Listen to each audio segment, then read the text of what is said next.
എല്ലാവർക്കും നമ്മുടെ പുതിയ വീഡിയോയിലേക്ക് സ്വാഗതം. ഇന്നത്തെ നമ്മുടെ റെസിപ്പി നല്ല ടേസ്റ്റി ആയിട്ടുള്ള അതുപോലെ തന്നെ ഒരു വെറൈറ്റി ആയിട്ടുള്ള ഒരു പുഡിംഗ് ആണ്. ഈ ഒരു പുഡിംഗ് ചെയ്യാൻ വേണ്ടിയിട്ട് നമുക്ക് ഒരുപാട് ചേരുവകളുടെ ഒന്നും തന്നെ ആവശ്യമില്ല. വളരെ കുറച്ച് ചേരുവകൾ വെച്ചിട്ട് നല്ല ടേസ്റ്റിൽ ചെയ്യാൻ പറ്റിയ ഒരു റെസിപ്പിയാണ്.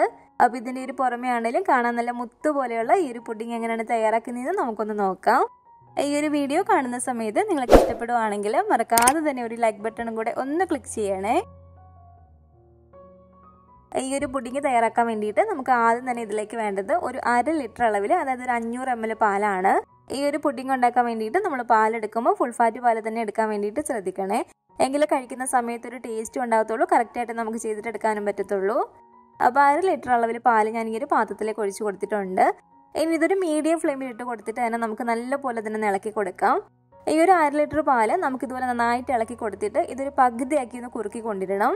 ഇനി ഇതിലേക്ക് മധുരത്തിന് ആവശ്യമായിട്ടുള്ള 1/4 കപ്പ് അളവിൽ പഞ്ചസാരയും കൂടെ നമുക്ക് ചേർത്ത് കൊടുക്കാം. എന്നിട്ട് നല്ല പോലെ തന്നെ നമുക്ക് ഇതൊരു മീഡിയം ഫ്ലെയിമിൽ ഇട്ട് കൊടുത്തിട്ട് തന്നെ ഒന്ന് ഇളക്കിയിട്ടെടുക്കാം.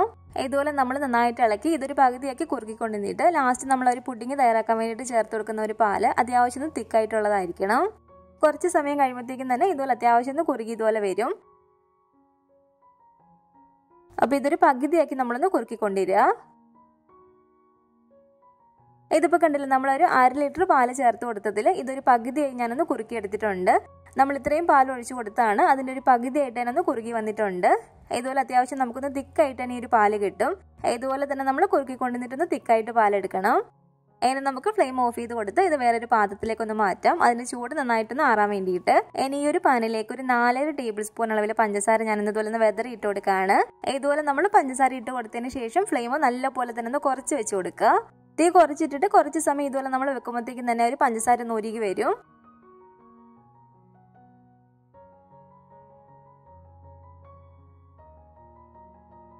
അപ്പോൾ ഒരു പഞ്ചസാര എല്ലാം ഇതുപോലെ ഒന്ന് ഉരുകി വരാൻ തുടങ്ങുമ്പോഴത്തേക്കും നമുക്ക് ഇതുപോലെ ഒന്ന് ഇളക്കി കൊടുക്കാം. നല്ല പോലെ തന്നെ ഇളക്കി ഇതുപോലെ എല്ലാം ഒന്ന് ഉരുകി വരുമ്പോഴത്തേക്കും നമുക്ക് ഇതിലേക്ക് ഒരു 2 ടേബിൾ സ്പൂൺ അളവിൽ വെള്ളം കൂടി ചേർത്ത് കൊടുക്കാം. ഇതിലേക്ക് നമ്മൾ വെള്ളം ചേർത്ത് കൊടുക്കുന്ന സമയത്ത് കുറച്ചൊന്ന് വിട്ട് നിന്നിട്ട് വേണം ചേർത്ത് കൊടുക്കാൻ വേണ്ടിയിട്ട്. കാരണം ആ ഒരു പാൻ അത്രയും ചൂടായിട്ട് കിടക്കായിരിക്കും. ആ ഒരു 2 ടേബിൾ സ്പൂൺ അളവിൽ വെള്ളം കൂടി ചേർത്തിട്ട് നല്ല പോലെ തന്നെ ഇളക്കി കൊടുക്കുക. ഇനി ഒരുപാട് സമയം നമ്മൾ ഇളക്കി കൊടുക്കരുത്, അതങ്ങ് പെട്ടെന്ന് കട്ടിയായി പോവും. ഇതുപോലെ ഈ ഒരു കളറായിട്ട് വരുമ്പോഴത്തേക്ക് നമുക്ക് ഫ്ലെയിം അങ്ങ് ഓഫ് ചെയ്ത് കൊടുക്കാം. ഒരുപാട് അങ്ങ് കറുത്തും പോകരുത്. ഒരുപാട് കറുത്ത് പോയിട്ടുണ്ടെങ്കിൽ ഒരു പഞ്ചസാര അങ്ങ് കരിഞ്ഞു പോകും. അപ്പോൾ പുഡിംഗ് കഴിക്കുന്ന സമയത്തും ചെറിയൊരു കയ്പ്പ് പോലെ ഉണ്ടാവും കേട്ടോ. അപ്പോൾ ഈ ഒരു കളർ ആകുമ്പോഴത്തേക്ക് നമ്മളൊന്ന് ഫ്ലെയിം ഓഫ് ചെയ്ത് കൊടുക്കുക. എന്നിട്ട് നമുക്ക് പെട്ടെന്ന് തന്നെ നമ്മൾ ഏത് പാത്രത്തിലാണ് ഈ ഒരു പുഡിംഗ് സെറ്റ് ചെയ്യുന്നത് ആ ഒരു പാത്രത്തിലേക്ക് ഇതുപോലെ നമുക്ക് ഒഴിച്ചു കൊടുക്കാം. ആ ഒരു പാത്രത്തിന്റെ എല്ലാ സൈഡിലും ആകുന്ന രീതിയിലൊന്ന് ചുറ്റിച്ചൊന്ന് ആക്കി കൊടുക്കുക. അപ്പോൾ ഇനി ഇത് നമുക്കൊന്ന് മാറ്റി വെക്കാം. അത് തണുത്തത് സെറ്റായി വന്നോളൂ. ഇനി നമുക്ക് ഈ ഒരു പുഡിംഗ് തയ്യാറാക്കാൻ വേണ്ടിയിട്ട് വേണ്ടത് ഇതുപോലെ ഒരു 1/4 കപ്പ് അളവിൽ ചൗവരിയാണ്. നമ്മൾ സാധാരണ പായസത്തിനകത്തൊക്കെ ഇടുന്ന ഈ ഒരു ചൗവരിയാണ് കേട്ടോ. ചൗവരി നമ്മൾ എടുക്കുമ്പോൾ ഒരുപാട് അളവ് കൂടി പോകരുത്. നമ്മൾ ഇതിലേക്ക് എടുത്തിരിക്കുന്ന ഒരു പാലിന്റെ ഒക്കെ അളവിന് ഈ ഒരു ചൗവരി കറക്റ്റ് ആണ് 1/4 കപ്പ്. ഞാനിപ്പോൾ ഇതിലേക്ക് എടുത്തിരിക്കുന്ന ഈ ഒരു ചൗവരി ഒരുപാട് വലിയ ടൈപ്പ് അല്ല കേട്ടോ. ഇതുപോലെ തീരെ ചെറിയ ടൈപ്പ് ആയിട്ടുള്ള ഈ ഒരു വെള്ള ചൗവരിയാണ് എടുത്തിരിക്കുന്നത്. ഇനി ഒരു പാനിലേക്ക് നമുക്കൊരു 2-2.5 കപ്പോളം വെള്ളം ഇതുപോലെ ഒഴിച്ചു കൊടുക്കാം. വെള്ളം ഒഴിച്ചു കൊടുത്ത് നല്ല പോലെ തന്നെ ഇതുപോലെ ഒന്ന് തിളച്ച് വരുമ്പോഴത്തേക്കും നമ്മൾ എടുത്തു വെച്ചിരിക്കുന്ന ഈ ഒരു ചൗവരി ഇതിലേക്ക് ഇട്ട് കൊടുത്തിട്ട് നന്നായിട്ടൊന്ന് വേവിച്ചിട്ടെടുക്കണം. ഒരു മീഡിയം ഫ്ലെയിമിൽ ഇട്ട് കൊടുത്തിട്ട് തന്നെ നമ്മളൊന്ന് വേവിച്ചിട്ടെടുക്കാം കേട്ടോ. ഇതുപോലെ ഈ ഒരു ചെറിയ ടൈപ്പ് ചൗവരി ആണെങ്കിൽ ഏകദേശം ഒരു 10 മിനിറ്റോളം നമുക്ക് എടുക്കുമെന്ന് വെന്ത് വരാൻ വേണ്ടിയിട്ട്. ചൗവരി നല്ല പോലെ തന്നെ വെന്ത് അതൊന്ന് ട്രാൻസ്പെറന്റ് ആയിട്ട് വരുമ്പോഴത്തേക്ക് നമുക്ക് ഫ്ലെയിം അങ്ങ് ഓഫ് ചെയ്ത് കൊടുക്കാവുന്നതാണ്. അപ്പോൾ ഈ ഒരു ചൗവരി ഇവിടെ നന്നായിട്ട് തന്നെ വെന്ത് വന്നിട്ടുണ്ട് കേട്ടോ. ഇതുപോലെ ഈ ഒരു ട്രാൻസ്പെറന്റ് ആയിട്ട് വരുമ്പോഴത്തേക്ക് നമുക്ക് ഫ്ലെയിം അങ്ങ് ഓഫ് ചെയ്ത് കൊടുക്കാം. ഫ്ലെയിം ഓഫ് ചെയ്ത് ഇതുപോലെ അരിപ്പിലേക്ക് ഒഴിച്ചു കൊടുത്ത് നമുക്ക് ഒരു വെള്ളം ഒന്ന് കളഞ്ഞിട്ടെടുക്കാം. അപ്പോൾ ഇതുപോലെ ഒരു വെള്ളം ഊറ്റി അരിപ്പിലേക്ക് കളഞ്ഞതിന് ശേഷം ഇതിന്റെ മുകളിലേക്ക് നമുക്ക് നല്ല തണുത്ത വെള്ളം തന്നെ 2 കപ്പോളം ഒഴിച്ചു കൊടുക്കാം. തണുത്ത വെള്ളം ഉണ്ടെങ്കിൽ ഇതുപോലെ നല്ല തണുത്ത വെള്ളം തന്നെ ഒഴിച്ചു കൊടുക്കുന്നതാണ് നല്ലത്. അല്ലെങ്കിൽ നോർമൽ വാട്ടർ ഒഴിച്ചു കൊടുത്തിട്ട് നല്ല പോലെ തന്നെ കഴുകിയിട്ടെടുക്കുക. ഈ ഒരു ചൗവരി നമ്മൾ വേവിച്ചിട്ടെടുക്കുമ്പോൾ ഒരു പശ പോലെ ഉണ്ടല്ലോ, ആ ഒരു പശ നമ്മൾ നന്നായിട്ടൊന്ന് കളഞ്ഞിട്ടെടുക്കണം ഇതുപോലെ കഴുകിയിട്ട്. അപ്പോൾ ഞാനിപ്പോൾ ഇതിലേക്ക് ഒരു 2 കപ്പോളം വെള്ളം ഒഴിച്ചു കൊടുത്ത് ആ ഒരു പശ നന്നായിട്ടൊന്ന് കഴുകിയെടുത്തിട്ടുണ്ട്. അപ്പോൾ ഇത് നമുക്കൊന്ന് മാറ്റി വെക്കാം. ഇനി നമുക്ക് ഈ ഒരു പാത്രത്തിലേക്ക് ഒരു 2 കോഴിമുട്ട ഇതുപോലെ പൊട്ടിച്ചൂറ്റി കൊടുക്കാം. ഇതിപ്പോൾ ഒരു മീഡിയം വലിപ്പമുള്ള ഒരു മുട്ടയാണ് കേട്ടോ എടുത്തിരിക്കുന്നത്. തീരെ ചെറിയ മുട്ടയാണെങ്കിൽ ഒരു 3 എണ്ണമൊക്കെ നമുക്ക് ആവശ്യമായിട്ട് വരും. ഇനി ഈ ഒരു മുട്ടയിലേക്ക് നമുക്കൊരു 2 ടേബിൾ സ്പൂൺ അളവിൽ പഞ്ചസാരയും കൂടി ഇട്ട് കൊടുക്കാം. കൂടാതെ ഇനി ഇതിലേക്ക് വാനില എസൻസോ അല്ലെങ്കിൽ വാനില പൗഡറോ നമുക്ക് ചേർത്ത് കൊടുക്കേണ്ടതാണ്.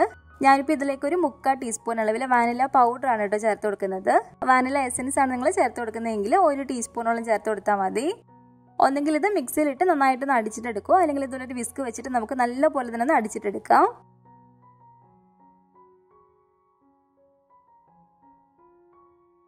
ഇനി നമുക്കിതിലേക്ക് ചേർത്ത് കൊടുക്കേണ്ടത് നമ്മൾ ആദ്യമേ ഒരു 1/2 ലിറ്റർ പാലെടുത്തിട്ട് ഒരു പകുതിയാക്കി ഒന്ന് കുറുക്കി എടുത്തിട്ടില്ലേ, ആ ഒരു പാലാണ്. ഇതിപ്പോൾ നിങ്ങൾക്ക് കാണുമ്പോൾ തന്നെ മനസ്സിലാവും ഈ ഒരു പാല് നമുക്ക് അത്യാവശ്യം തിക്കായിട്ട് തന്നെയാണ് കിട്ടിയിരിക്കുന്നത്. ഇത് കറക്റ്റ് 250 ml ഉണ്ട് കേട്ടോ. അപ്പോൾ 250 ml കപ്പിൽ നമ്മൾ ഒരു കുറുക്കിയെടുത്ത കറക്റ്റ് 1 കപ്പ് പാൽ ഇതിലേക്ക് ഒഴിച്ചു കൊടുക്കാം. എന്നിട്ട് നല്ലപോലെ തന്നെ വീണ്ടും ഒരു പാലും കൂടി ചേർത്തൊന്ന് മിക്സ് ചെയ്തിട്ടെടുക്കുക. ലാസ്റ്റായിട്ട് 1 നുള്ളു ഉപ്പും കൂടി ചേർത്ത് നമുക്കൊന്ന് ഇളക്കിയിട്ടെടുക്കാം. ഇനി ഇത് നമുക്ക് ഇതുപോലെ ഒരു അരിപ്പയിലേക്ക് ഒഴിച്ചു കൊടുത്തിട്ട് ഒന്ന് അരിച്ചിട്ടെടുക്കാം. നമ്മൾ നല്ലപോലെ തന്നെ കഴുകി ഒരു പശയൊക്കെ കളഞ്ഞു വെച്ചിരിക്കുന്ന ഈ ഒരു ചവ്വരി ഇതിലേക്ക് ചേർത്ത് കൊടുക്കാം. എന്നിട്ട് നല്ലപോലെ തന്നെ നമ്മളിതൊന്ന് മിക്സ് ചെയ്തിട്ടെടുക്കണേ. ചെറിയ ചെറിയ കട്ടകളായിട്ട് കിടപ്പുണ്ടെങ്കിൽ അതൊന്ന് പോകുന്ന രീതിയിൽ നന്നായിട്ട് ഇതുപോലെ ഒന്ന് മിക്സ് ചെയ്തിട്ടെടുക്കുക. അപ്പോൾ ഈ ഒരു പാത്രത്തിലേക്ക് നമ്മളൊരു കാരമൽ ആദ്യമേ ഒഴിച്ചു കൊടുത്തിരുന്നു. ആ ഒരു കാരമൽ നല്ലപോലെ തന്നെ ഉറച്ച് കിട്ടിയിട്ടുണ്ട്. നന്നായിട്ടൊന്ന് സെറ്റായതിനു ശേഷം നമുക്ക് ഈ ഒരു മിക്സ് ഇതിൻ്റെ മുകളിലേക്ക് ഇതുപോലെ ഒഴിച്ചു കൊടുക്കാം. എന്നിട്ട് ഞാനൊരു അലുമിനിയം ഫോയിൽ വെച്ചിട്ടൊന്ന് കവർ ചെയ്ത് കൊടുക്കുകയാണ്. ഇനി ഇതുപോലൊരു സ്റ്റീലിൻ്റെ ഒരു പാത്രമോ അല്ലെങ്കിൽ നോൺ സ്റ്റിക്കിൻ്റെ അലുമിനിയത്തിൻ്റെ ഏതെങ്കിലും ഇതുപോലൊരു പാത്രം എടുക്കുക, കുറച്ച് വലുത്. ഇതിലേക്ക് ഞാനൊരു ഇതുപോലൊരു സ്റ്റാൻഡ് ഇറക്കി വെച്ച് കൊടുത്തിട്ടുണ്ട്. എന്നിട്ട് ഈ ഒരു പാത്രം ഇതിൻ്റെ ഉള്ളിലേക്ക് വെച്ച് കൊടുത്തിട്ട് നല്ല ചൂട് വെള്ളത്തിൻ്റെ സൈഡിലാക്കി നമുക്ക് ഒഴിച്ചു കൊടുക്കാം. നല്ല ചൂട് വെള്ളത്തിൻ്റെ സൈഡിലായിട്ട് ഞാൻ ഒഴിച്ചു കൊടുക്കുകയാണ്. ഇതൊരു 30-35 മിനിറ്റ് നമ്മൾ ആവിയിൽ വേവിച്ചിട്ടെടുക്കേണ്ടതാണ്. അപ്പോൾ അതിനനുസരിച്ചിട്ടുള്ള വെള്ളം വേണം നമ്മൾ ഇതിലേക്ക് ഒഴിച്ചു കൊടുക്കാൻ വേണ്ടിയിട്ട്. അത്യാവശ്യം നല്ല ചൂടായിട്ടുള്ള വെള്ളം തന്നെ ഇതിൻ്റെ സൈഡിലായിട്ട് ഞാനൊന്ന് ഒഴിച്ചു കൊടുത്തിട്ടുണ്ട്. ഇനി ഒരു അലുമിനിയം ഫോയിൽ നമുക്ക് ചെറിയ ചെറിയ ഹോൾസ് ഇതുപോലെ ഇട്ട് കൊടുക്കാം, ഇതുപോലൊരു സ്റ്റിക്ക് വെച്ചിട്ട്.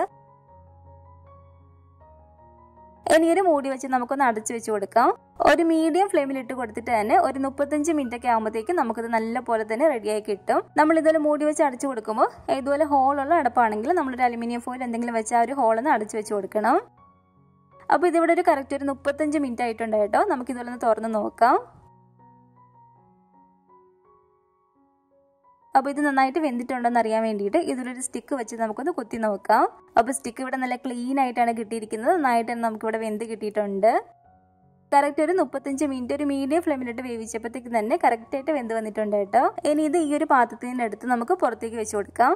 നല്ല പോലെ തന്നെ അതിൻ്റെ ചൂടൊന്ന് ആറിയതിന് ശേഷം ഒരു 2 മണിക്കൂറോളം നമ്മളൊന്ന് ഫ്രിഡ്ജിലേക്ക് എടുത്ത് വെച്ച് കൊടുക്കുക. അപ്പോൾ നല്ല പോലെ തന്നെ അതിൻ്റെ ചൂടാറി ഞാനൊരു 2 മണിക്കൂറോളം ഫ്രിഡ്ജിൽ വെച്ചിരുന്നതാണ് കേട്ടോ ഇത്.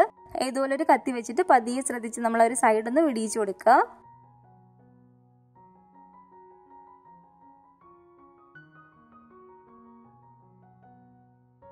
ഇതുപോലെ ഒരു സൈഡെല്ലാം തന്നെ ഒന്ന് വിടിയിച്ചെടുത്തതിന് ശേഷം ഇതുപോലെ ഒരു പാത്രത്തിലേക്ക് നമുക്ക് പതിയെ ഒന്ന് മറിച്ചിട്ട് കൊടുക്കാം. അപ്പോൾ ഇത് കണ്ടില്ല, നല്ല അടിപൊളിയായിട്ട് തന്നെ നമ്മുടെ ഒരു കാരമൽ സാഗോ പുഡിംഗ് ഇവിടെ റെഡി ആയിട്ടുണ്ട്. കാണാനായിട്ട് നല്ല ഭംഗിയായിട്ടുള്ളൊരു പുഡിംഗ് ആണ്, അതുപോലെ തന്നെ കഴിക്കാനായിട്ടും നല്ല ടേസ്റ്റി ആയിട്ടുള്ളൊരു പുഡിംഗ് ആണ് കേട്ടോ. നമ്മൾ സാധാരണ കാരമൽ പുഡിംഗ് ഉണ്ടാക്കാറുള്ളതാണ്, പക്ഷേ ഈ ഒരു ചവരിയും കൂടി ചേർത്ത് നമ്മൾ ഉണ്ടാക്കുമ്പോഴത്തേക്കും കഴിക്കാനായിട്ട് ഒരു വ്യത്യസ്തമായിട്ടുള്ളൊരു രുചിയാണ് കേട്ടോ. നിങ്ങളിത് ഉണ്ടാക്കി നോക്കുകയാണെങ്കിൽ തീർച്ചയായിട്ടും ഇഷ്ടപ്പെടും. നല്ല പോലെ തന്നെ തണുപ്പിച്ചിട്ട് കഴിക്കുമ്പോഴാണ് കുറച്ചും കൂടി നല്ലൊരു ടേസ്റ്റ്. അപ്പോൾ നല്ല ടേസ്റ്റി ആയിട്ടുള്ള വളരെ സിമ്പിൾ ആയിട്ടുള്ള നമ്മുടെ ഈ ഒരു പുഡിങ്ങിന്റെ റെസിപ്പി നിങ്ങൾക്ക് എല്ലാവർക്കും ഇഷ്ടപ്പെട്ടെന്ന് കരുതുന്നു. ഇഷ്ടപ്പെട്ടെങ്കിൽ തീർച്ചയായിട്ടും നിങ്ങളിത് ട്രൈ ചെയ്ത് നോക്കണേ. ഉണ്ടാക്കി നോക്കിയിട്ട് നിങ്ങളുടെ അഭിപ്രായങ്ങളൊക്കെ മറക്കാതെ തന്നെ നമ്മുടെ കമന്റ് ബോക്സിൽ വന്ന് അറിയിക്കുക. അതുപോലെ തന്നെ നമ്മുടെ ഒരു വീഡിയോ ഇഷ്ടപ്പെട്ടെങ്കിൽ മറക്കാതെ തന്നെ ഒരു ലൈക്ക് ബട്ടണും കൂടെ ഒന്ന് ക്ലിക്ക് ചെയ്യണേ. നിങ്ങളുടെ അഭിപ്രായങ്ങളൊക്കെ കമന്റ് ചെയ്യുകയും ഫാമിലിയും ഫ്രണ്ട്സൊക്കെ ആയിട്ട് നമ്മുടെ ഒരു വീഡിയോ ഒന്ന് ഷെയർ ചെയ്ത് കൊടുക്കുക. പുതിയതായിട്ട് നമ്മുടെ ഒരു ചാനൽ ആരെങ്കിലും കാണുന്നുണ്ടെങ്കിൽ താഴെ കാണുന്ന റെഡ് സബ്സ്ക്രൈബ് ബട്ടണും കൂടെ ഒന്ന് പ്രസ് ചെയ്ത് സപ്പോർട്ട് ചെയ്യണേ. കൂട്ടത്തിലെ കാണുന്ന ബെല്ലൈക്കണും കൂടെ ഒന്ന് ക്ലിക്ക് ചെയ്യുകയാണെങ്കിൽ ഞാനിടുന്ന പുതിയ പുതിയ റെസിപ്പികളൊക്കെ നിങ്ങൾക്ക് അപ്പോൾ തന്നെ നോട്ടിഫിക്കേഷൻ ആയിട്ട് കിട്ടുന്നതായിരിക്കും. ഇൻഷാ അല്ലാഹ് വീണ്ടും നമുക്ക് ഇതുപോലെ നല്ലൊരു റെസിപ്പി ആയിട്ട് കാണാം.